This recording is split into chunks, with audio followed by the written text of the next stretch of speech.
Bonjour à tous, je vais commencer une nouvelle série sur la Déclaration des droits de l'homme et du citoyen. Alors cette série va être plutôt critique envers le texte de la Déclaration des droits de l'homme et du citoyen, bien que j'en garde ce qu'on en fait, c'est-à-dire que on en a une très belle image, et c'est très très bien de garder cette image. Toutefois, je voudrais quand même faire une critique du texte et de comment il a été rédigé. Alors on peut imaginer quand même que les gens qui ont écrit ce texte savaient ce qu'ils écrivaient. Ce n'étaient pas les derniers à avoir appris à écrire et à savoir de quoi il était question. Ils ont quand même créé un certain nombre de choses importantes qui perdurent jusqu'à nos jours. Et donc on peut supposer qu'ils en avaient une bonne idée de ce qu'ils écrivaient. Maintenant, on peut aussi se dire qu'ils ont dû écrire ça dans la précipitation, le fracas, entre guillemets, de la Révolution et de tout ce qui s'en suivait, s'en suivit. Et se dire que ils n'ont pas eu le temps de trop chercher leurs mots, quoi. Donc, je suis partisan de la réécriture, en tout cas d'une écriture euh,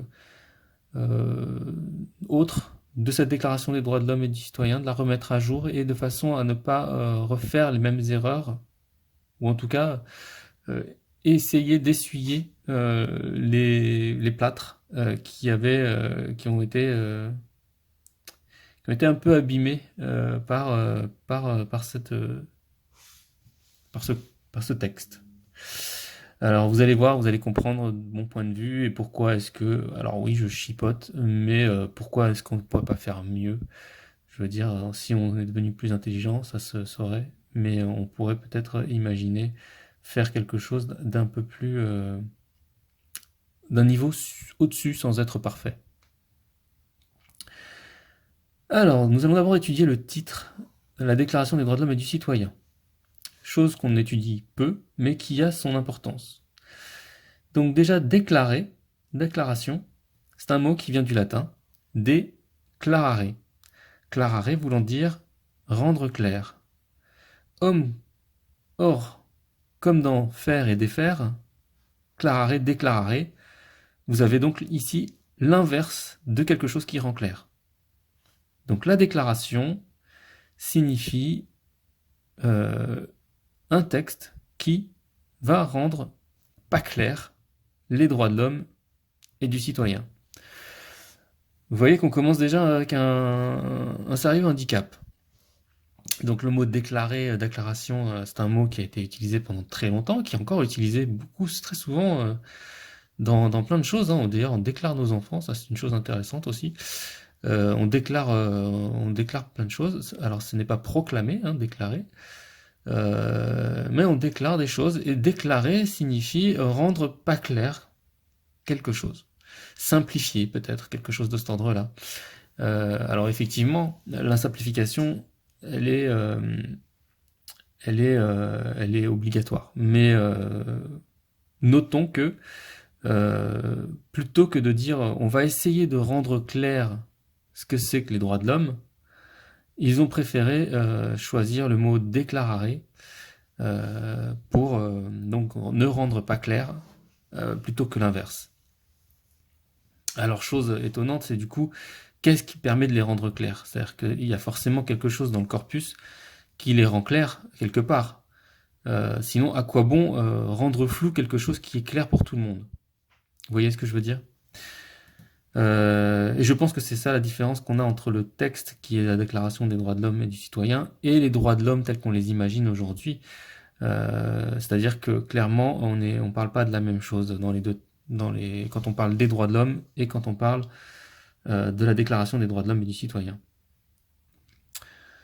Donc le premier point, déclarare, il faudrait préférer acclarare, qui est le mot pour dire qu'on rend clair encore plus, avec clarté, le chose. Donc s'il y avait une modification à faire dans le texte pour le rendre plus clair, on aurait obligatoirement une modification ici, clarification ou un autre mot de ce genre.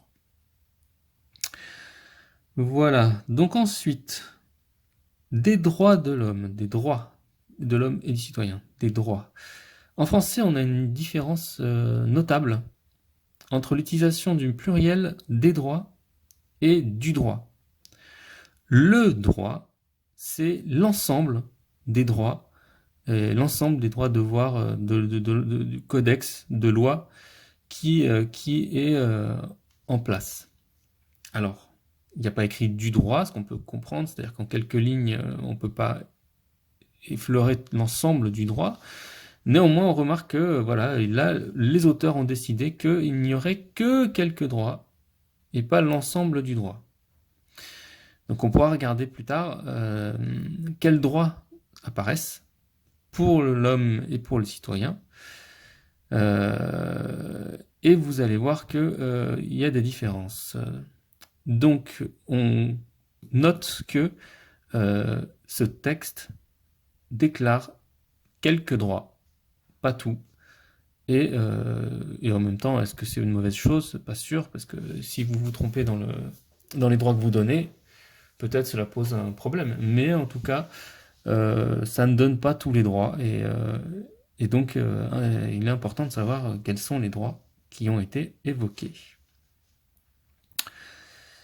Et donc, l'homme et le citoyen. Alors, pourquoi, ça c'est une question que je vais vous demander, mais pourquoi ont-ils senti le besoin de rajouter de l'homme et du citoyen? Ce sont deux mots différents, deux mots dont ils n'expliquent pas la nature. Il n'y a pas d'explication de qu'est-ce que c'est qu'un homme, qu'est-ce que c'est qu'un citoyen.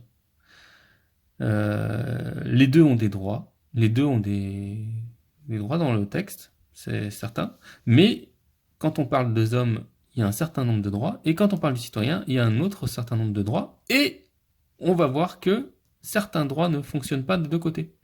C'est-à-dire que les droits qu'on donne à l'homme ne sont pas appliqués aux citoyens. Et inversement, il y a des choses qui sont appliquées aux citoyens qui ne sont pas appliquées à l'homme. Et pas applicables, même. De par les droits qui sont fournis. Du coup, il y a vraiment une différence entre les deux.